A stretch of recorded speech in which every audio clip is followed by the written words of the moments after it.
Good morning. My group is composed by Fernando, Benjamin, Lucas, and I. I am Luis, and today we will be talking about regulatory laws that protect workers and a situation regarding the violation of these laws. On Wednesday, June 13 of this year, an event that involves four former players of Everton, a soccer club that plays in the first division of women's soccer, came to light. They filed a lawsuit against the club through the Labor Court of Valparaiso. I am Fernando, and as Luis was saying, according to the spokesman for the National Association of Women's Soccer Players, Iona Rothfield, for there to be a violation of fundamental rights, as in this case, there must be an employment relationship. The evidence and facts show that the players did have this type of relationship with Everton. I am Benjamin, and to continue with Fernando's idea, among the facts mentioned by Rothfeld and detailed in the lawsuit is that the players had to work from Monday to Friday, sometimes extended their working hours on weekends and some extra hours for nutritional evaluation. In case of not attendance, they were sanctioned with actions that could range from an individual or public verbal reprimand, or could even mean not being called to the national championship competition match. In addition to this, the players could not speak to the press without first asking permission from the club, and to this day the club has withheld their passes. I'm Bjorn Lucas, and as Benjamin was saying, it should be no tag.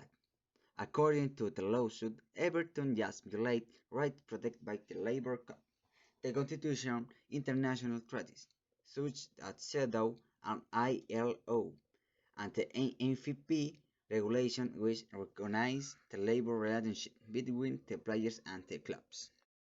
I am Benjamin, and to continue with Lucas' idea, specifically the lawsuit indicates that Everton de Villa del Mar violated two fundamental rights of its players: the right to equality and non-discrimination and freedom of work. The right to equality and non-discrimination is important, since it must provide protection to each of its workers, in which no act against the employees can be applied. I am Luis, and as Benjamin was saying, in view of the violation of the first fundamental right mentioned above, the former players claimed that they were discriminated against on the one hand because of their gender, since the male players have better working conditions in general. Regarding the right to freedom of work, the players state that the club still holds the player pass, which makes it impossible for them to play for other teams participating in the ANFP Women's National Championship until the end of their contract in February 2022. Anya Lucas, and to continue with Luis Idia. In relation to freedom of work, according to the lawsuit, the club violated this right, since it still holds the pass of the former players. We continue to belong to the club until February 2022, and we cannot work and for any other Chilean club in championship organized by the NFP, the players state with lawsuit.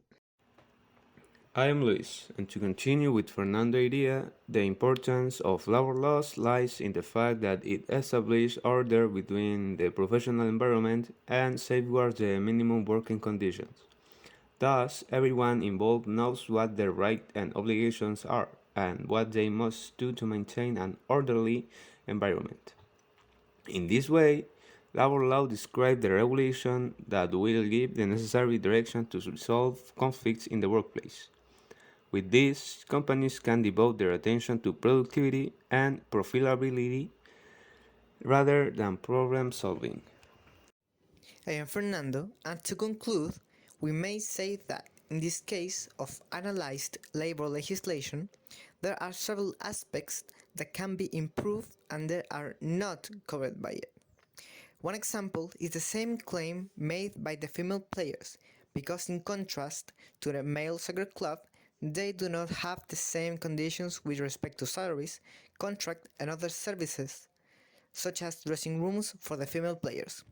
This cannot be contemplated by legislation by law, since both male and female players should be able to work and play with the same conditions regardless to sex.